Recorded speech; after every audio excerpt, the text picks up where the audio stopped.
Today we're gonna make a few stops, we're gonna go a few places, but we're gonna chat while we're in the car. It is so cold.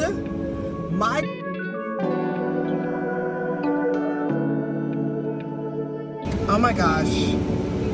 We are doing a ride along on one of the coldest days in history. So I'm actually filming this the day that we are supposed to have the terrible storms in all over the place. And I, of course, am in the Midwest.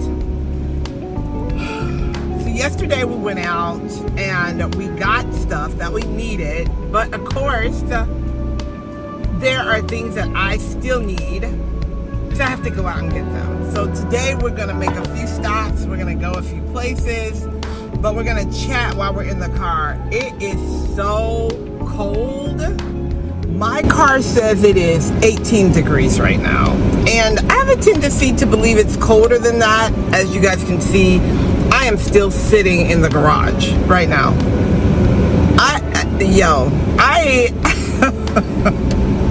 I cannot take the cold like this. But unfortunately, I have to get out because we may not be able to get out for a couple of days. And there are some things that I need personally. I have got my coffee in my cup. What am I drinking today? This is Brazilian roasted coffee by, I'll have to tell you guys that later. But let me tell you what else happened before we even get started. I need a new coffee maker. I'm not going 3 days without coffee. My coffee maker is on the blinks. And not only is it on the blinks, they don't have one to grind the coffee or make the coffee. So therefore, we'll be getting some coffee. We'll be getting a coffee maker too. So we have to stop at Williams-Sonoma. So let's just get going. Here's the thing. Here's the thing today. I do not want to be out of the house, but I have to be out of the house.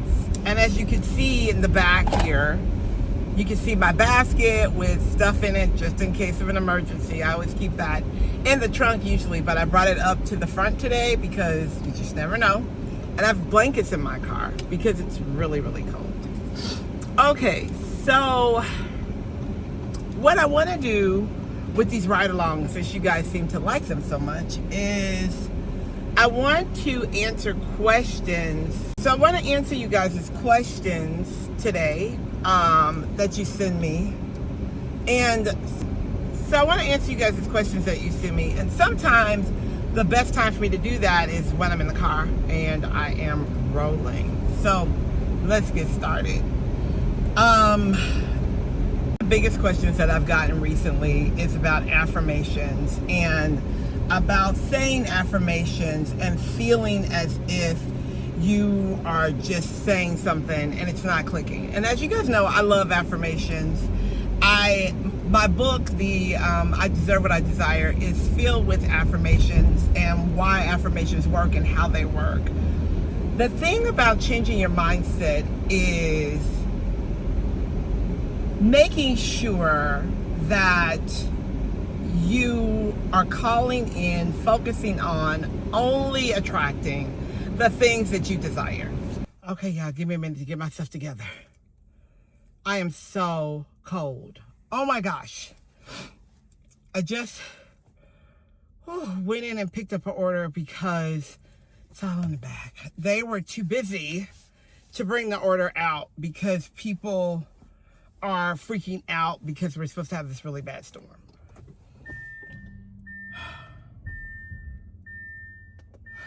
I should have just said, forget it.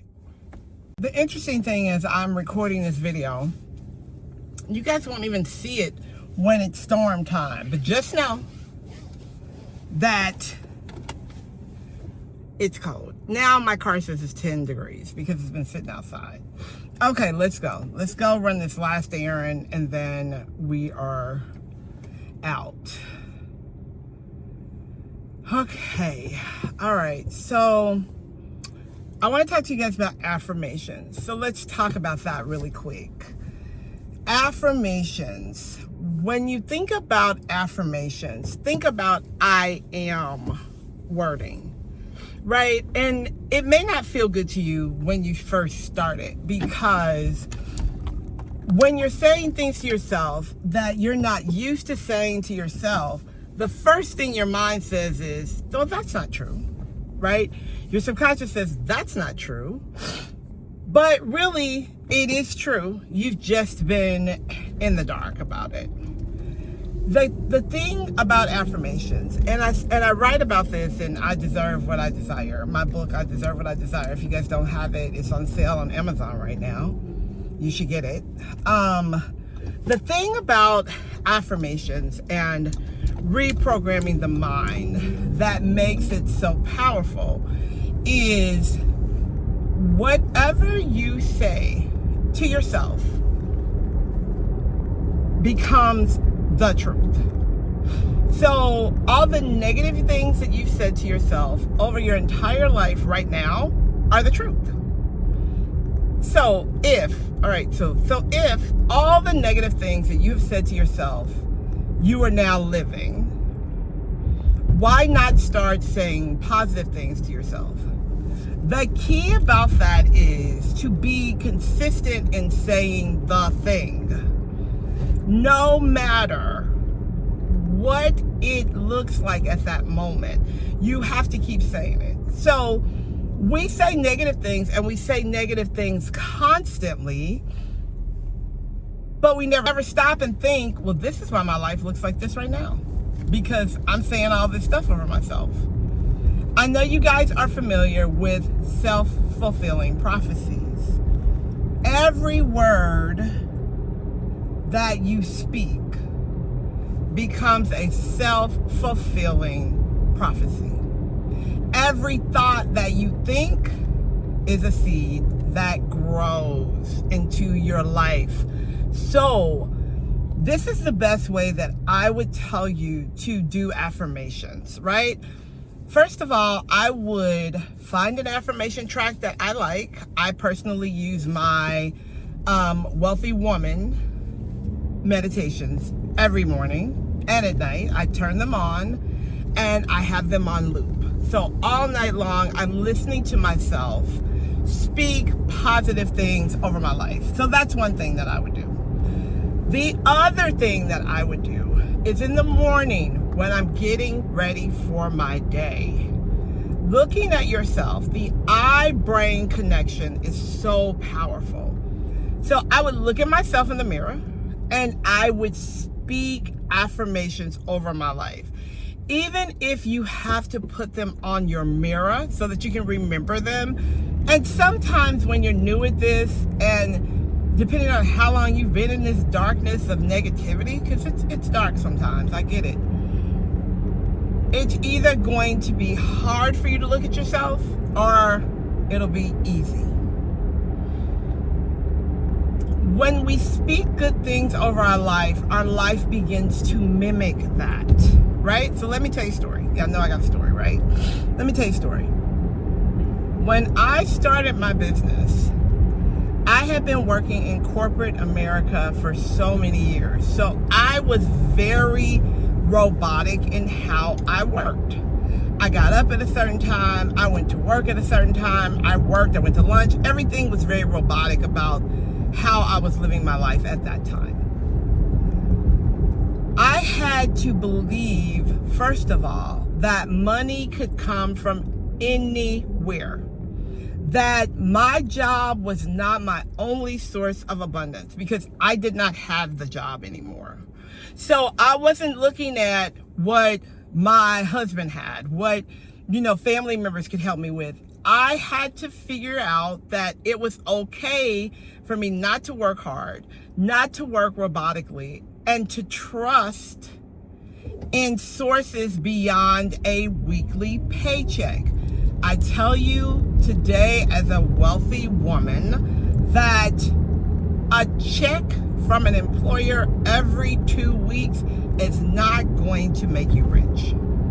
Now, If you happen to know how to invest that money, and you can invest that money because you don't have a lot of obligations outside of your check, you might be on to something. Otherwise, you are not going to become wealthy working for someone else. The system's not set up like that. Okay.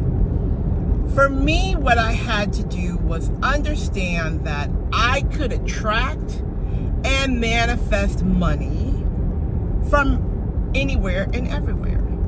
That I did not have to depend on a person, a place, or a thing, because God was my source. And as I gave, it was given. So I began to tithe no matter what. I tithe on my unemployment check. I tithe on my servants package. I tithe on every dollar that I got, with the intention that money was going to return to me. What happened was opportunities began to show up in my life that I had no idea where they came from. People would find me on the internet and hire me to come speak. People would find me on YouTube and book sessions. People would ask me if I would teach their masterminds. I mean, things were just happening, and it wasn't a little money that these things were producing. It was a lot of money. And in the process of that, I had to really be mindful of my value. You have value. Your work has value. What you know has value. What you've learned in your life has value.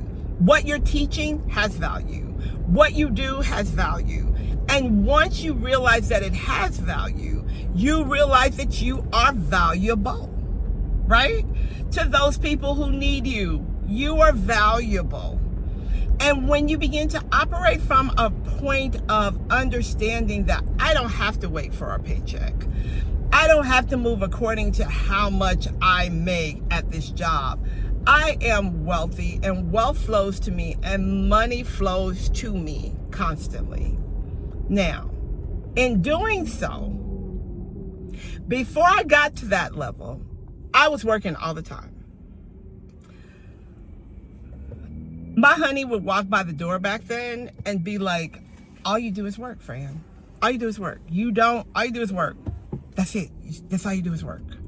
And my answer to him at that point was, I have to get this business off the ground. And he said, so you think that sitting in front of the computer, racking your brain on how is going to make it happen? That absolutely was not making it happen. So what I did was I became free, right? I realized that nothing I could do would bring the type of abundance to me that I wanted by forcing it.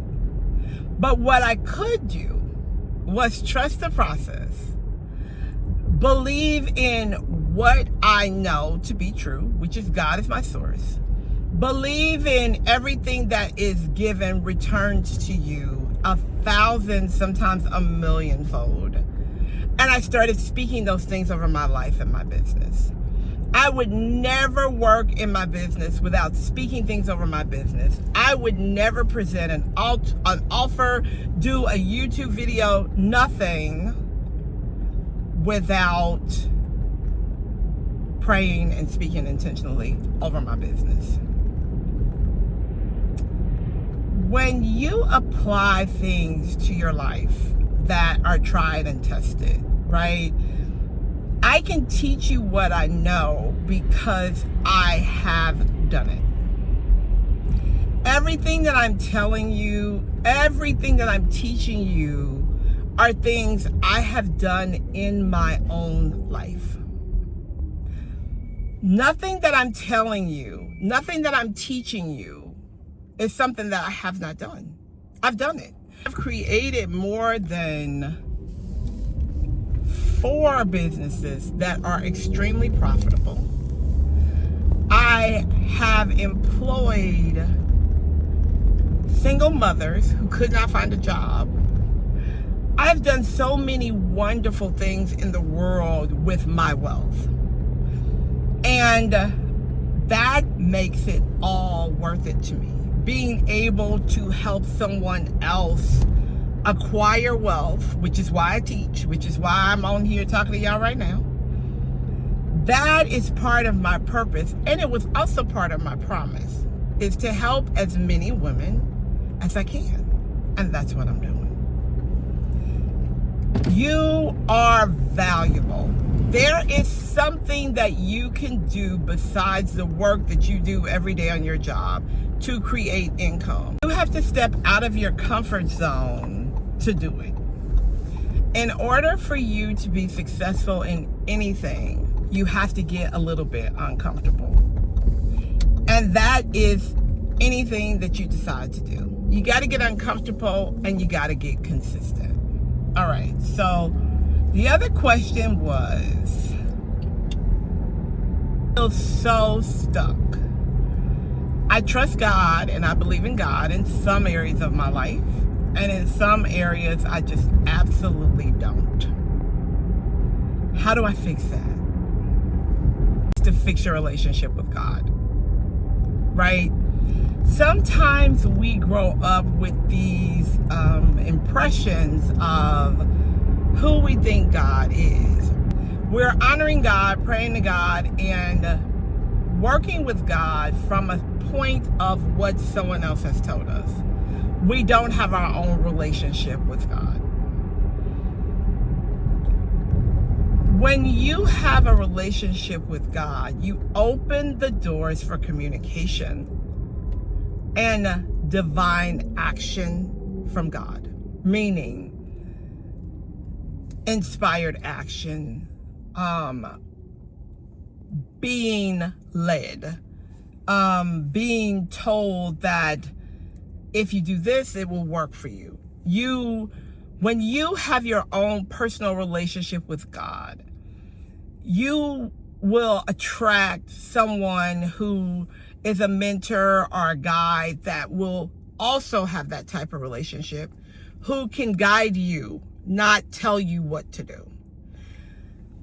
The wonderful thing about having a relationship with God is that when you vocalize what you need, what you desire, God, the universe, the angels, your higher power, however you believe, begins to master things to bring you those opportunities.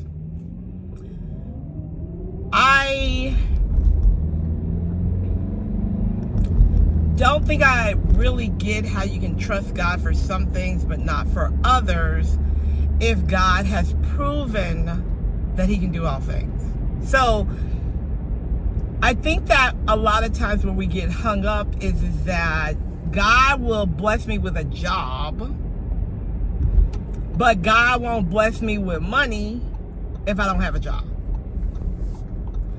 God will bless me with enough money to pay my bills, but God won't bless me with enough money to live in overflow. And that is untrue. I used to think the same thing. And that is why I keep talking about it. And it must be the season for God's promises, because I keep talking about God's promises to everybody, not just y'all, other people too. That is why I wrote God's promises, because I was so stuck in the belief of, well, God will do this, but I doubt if God is going to do that for me.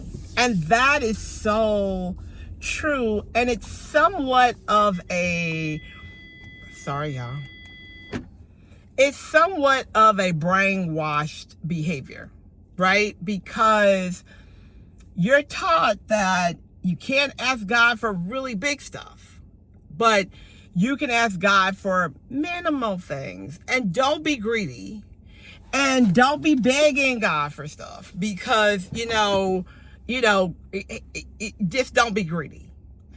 So we have been taught and conditioned to believe that our portion is so small and that we shouldn't ask for anything bigger because we're not going to get it.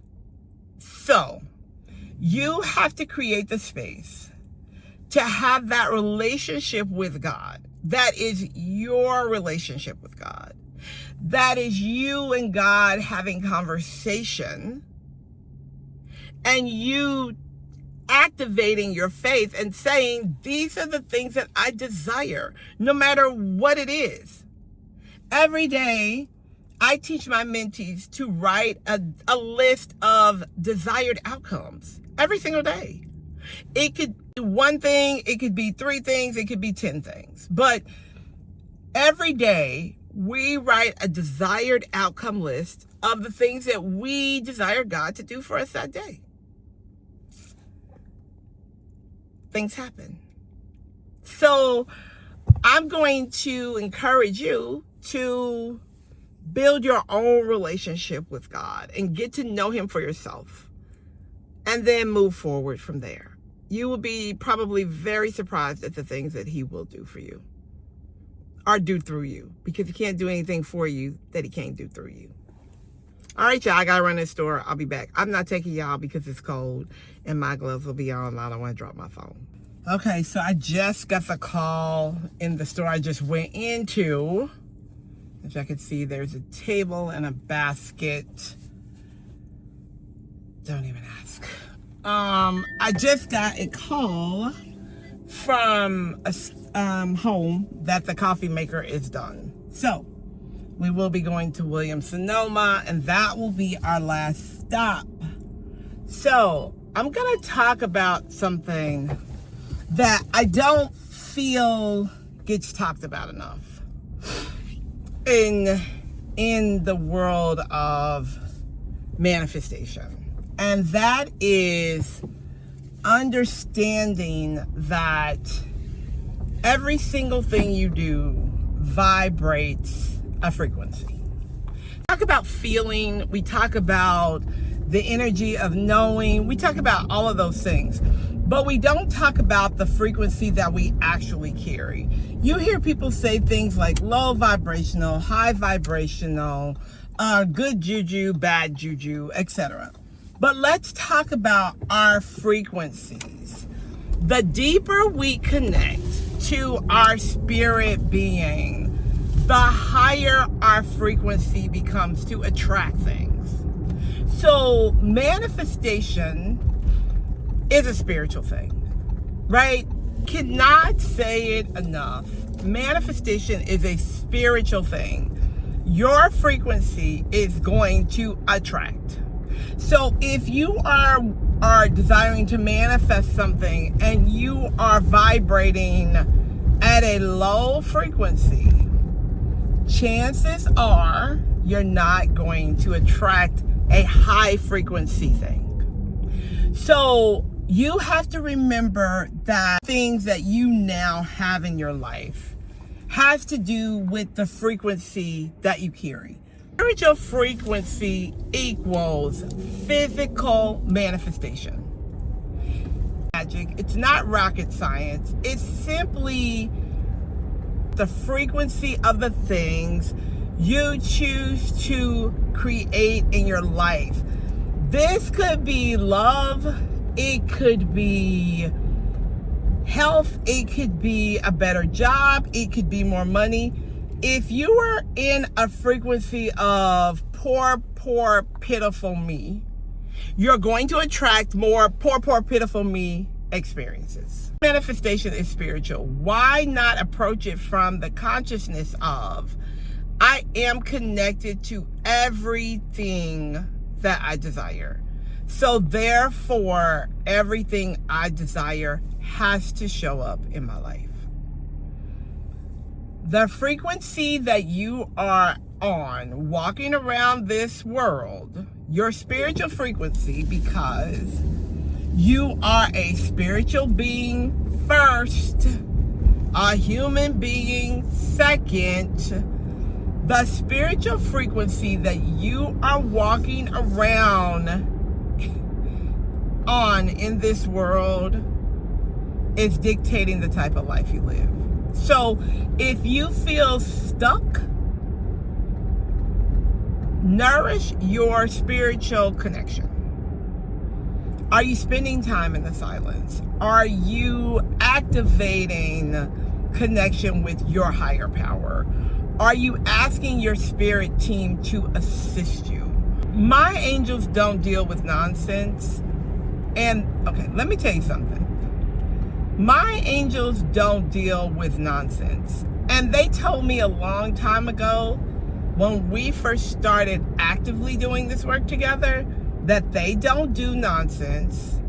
They don't deal in nonsense. We don't deal with energy that is so low, we cannot connect. We don't want to go that low. So when you rise up to meet us spiritually, meaning getting back into alignment with who you are, we will be there to help you and guide you. Until then, you keep moping in that poor, pitiful me and seeing what happens. All right, guys, I am gearing to go into Williams-Sonoma. I will show you what I get when I get home. Okay, I'm back in the car, and I have actually one more stop to make, but I don't think I'm gonna do it. Like, I think I'm just gonna go home and just let the chips fall where they may. Like, yeah, I am cold, and now it's 9 degrees. It's getting colder. I think that they said it's supposed to be 2 degrees here today. And out of all times, I choose to come back to the Midwest after New Year's because I didn't choose to. Yeah, I chose to. Well, let's say. Because I have client work. I have clients who are listing their houses and who have bought houses that need energy clearing. So I had to come back to the Midwest. What a welcome. Thank you, Midwest. Okay, so you guys have sent me questions, but I'm actually going back through the older questions that I have not answered, and I'm gonna come up. So this year, I will be doing a lot of these ride-alongs because it's really easy for me to just jump on, take y'all with me, and answer your questions. So if you have some questions, let me know, and just know that I do have them and I will get to them, I promise. Be patient with me. You probably won't see this before the actual storm because my plan is to go home, get in the heated blanket, sit on my couch with my family, and stay warm. So I will talk to you guys soon. Bye for now.